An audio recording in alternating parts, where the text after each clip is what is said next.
Remember as a kid how difficult it was learning to ride a bike? It's like, hey, here's this fun thing you should learn, but it only has two wheels, and you can't really stay balanced on it, and good luck if you're on a hill. But wait, hold on, don't do it without a helmet. Why do I need a helmet? Well, you're probably going to bust your head if you don't wear one. What? Okay. And here's some elbow pads. What? For what? Well, you're probably going to fall a few times, and this will help in case it's, too serious. Seriously? I thought this was supposed to be fun. What were they thinking? Learning anything new will always have its challenges, no matter what age. But those life lessons, which seemed difficult then, are things that we laugh about now. Riding a bike, tying your shoes, learning to drive.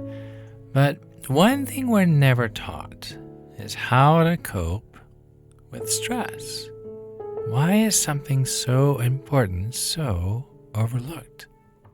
Everyone generally knows the warning signs when our bodies are telling us we're under too much stress, but what to do about it is rarely taught, which means it's usually swept under the rug and never mentioned.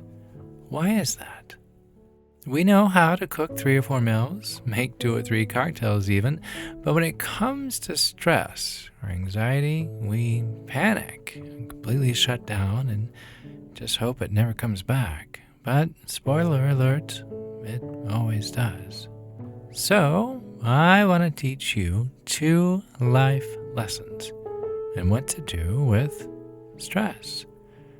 We don't hope our shoes tie themselves or hope that the mobile phone service doesn't get turned off. We've learned over the years how to lace up a pair of Nikes or that we need to pay the phone bill. But not having an instinctual go-to when panic creeps in isn't just paralyzing. It can be life-threatening. There are numerous ways of calming the storm, but today I'm going to share my 2 favorites. So grab a pen, find somewhere quiet, and let's learn some calm.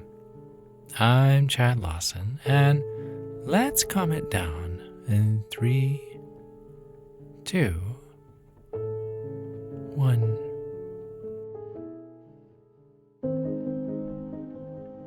Number 1, breathe. I know, we've all heard it, and for the most part, we ignore it.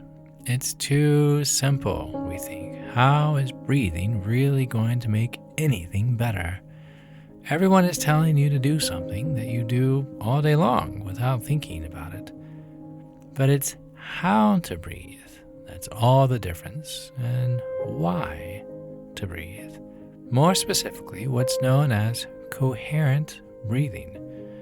There are numerous YouTube videos on this subject, but when you inhale, your heart rate increases. And when you exhale, your heart rate decreases. I'm going to say that again. When you inhale, your heart rate increases. And when you exhale, your heart rate decreases. Try it out. It's actually quite fun. If you've listened to the early episodes of Calm It Down, you'll know I love the 5-1-5 technique. Breathing in for 5 seconds, holding it for a second, and then breathing out for 5 seconds. Not big breaths, just little breaths, and just enough to not be uncomfortable. So when you do this, you bring into sync the rate which you breathe, your blood pressure, and your heart rate. They all become in sync, which then tells the brain to produce more alpha waves, which is associated with meditation and calm and peacefulness. It's incredible what the body will do if we just simply let it. Studies have shown that the increased production of alpha brainwaves can not only reduce stress and anxiety, but allows us to maintain focus. It's incredible. This is the opposite of fight or flight. It's what they actually call rest and digest. I personally like placing one hand on my heart and the other on my belly, noticing the rise and fall of each. If you're feeling the breath more in your chest, try to direct your breathing downward, filling up your belly and then letting it fall again. Let's try the 5-1-5 together. Come on, do it with me. Slowly, we're going to breathe in. Here we go. Let's slowly breathe in for 5, 4, 3, 2, 1. Hold. Slowly breathe out. 5, 4, 3, 2, 1. That was so good. Honestly, it's so easy. Remind yourself next time when you begin to feel the onset to stop. And remember, 5, 1, 5. Depending on the severity, it may help to go through this a few times, but it's easy, it's calming, and most importantly, it can be done literally anywhere, anytime.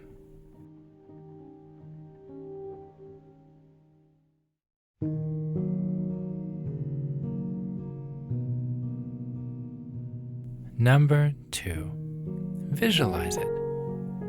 Think about the last time you felt completely calm. Was it when you were surrounded by nature? Did you enjoy a delicious meal with friends? Or was it just a quiet night at home, reading a book or watching TV?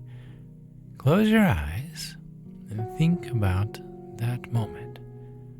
Then think about how your body felt. Relaxed, comfortable, not stressed out, not anxious. Now imagine yourself in that peaceful setting. If there were no deadlines to meet, what would you be doing right now? Who would you surround yourself with?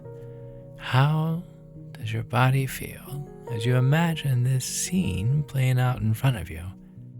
Is there background noise or music playing softly? Is there some fragrance wafting through the air? Close your eyes and find a moment that was truly yours.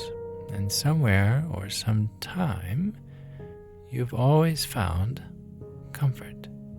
For me, it's tucked away in the hiking trails of the Blue Ridge Mountains, or, no surprise, sitting at my piano.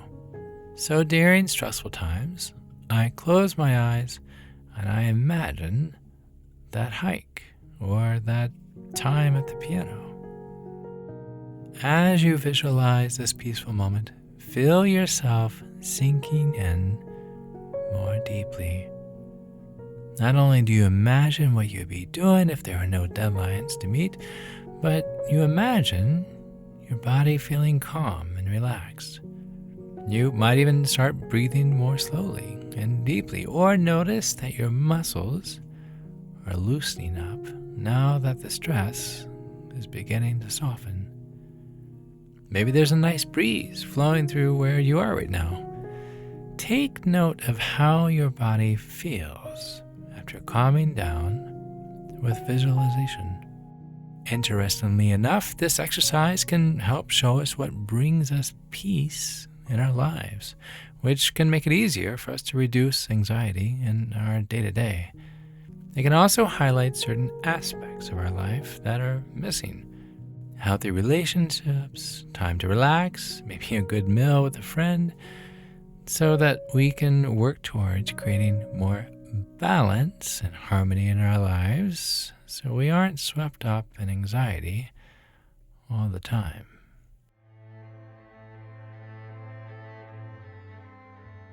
Not everything learned in life needs to move mountains. Remember that. Not everything learned in life needs to move mountains. If you think of some of the most important things you've learned as a child and have held on to, I hope, don't touch the stove, stop, drop, and roll, don't eat yellow snow. These are now common sense, but at one point, someone somewhere was curious why snow was a different color in various places. But all to say, the world is, unfortunately, a scary place, and there's no shortage of things that can add stress to your life. Work, school, relationships, the cookie jar being empty. But now you have two very easy and very effective ways to quiet the storm. Think of these two tips as an umbrella during a heavy rainfall. I can't promise you that this will shelter you from the most raging hurricanes in life, as those storms are best fought with a professional at your side. And if you need a list of some of those professionals, visit calmitdownpodcast.com and you'll find them there. But I want to leave you with this. In 1597, Sir Francis Bacon said, "Knowledge itself is power." And now you have the power inside of you to calm the mind, steady the nerves, and lift your chin. And that knowledge is something that no one, no moment can ever take away.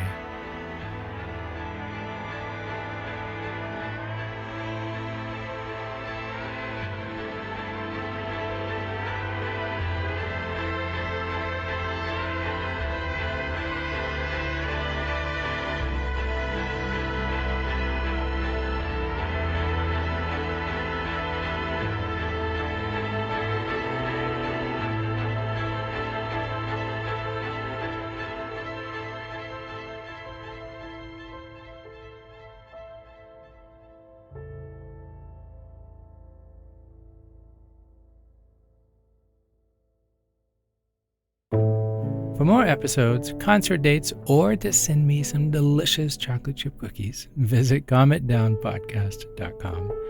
This podcast was written and produced by yours truly, Chad Lawson, composer, pianist, and nationally recognized sweet tooth.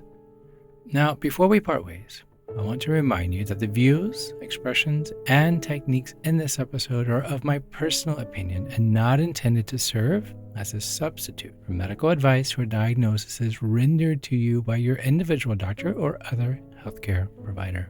Please seek the advice of a licensed physician or therapist for any medical or emotional concerns. I'm not a licensed therapist or physician, but I am an empath by nature, and I hope this and future podcast episodes can aid your emotional needs. To find a list of licensed professionals in your area, visit calmitdownpodcast.com. And if you enjoy this podcast and want to support the time, the person involved, and content you hear each week, please consider pitching in $2 or $3 a month. Your contribution will help keep this podcast ad-free. Visit calmitdownpodcast.com, look for the white coffee cup with the heart in the center, or scan the QR code at the bottom of the page. Again, calmitdownpodcast.com. Remember, be kind to your mind. And join me next week as we calm it down.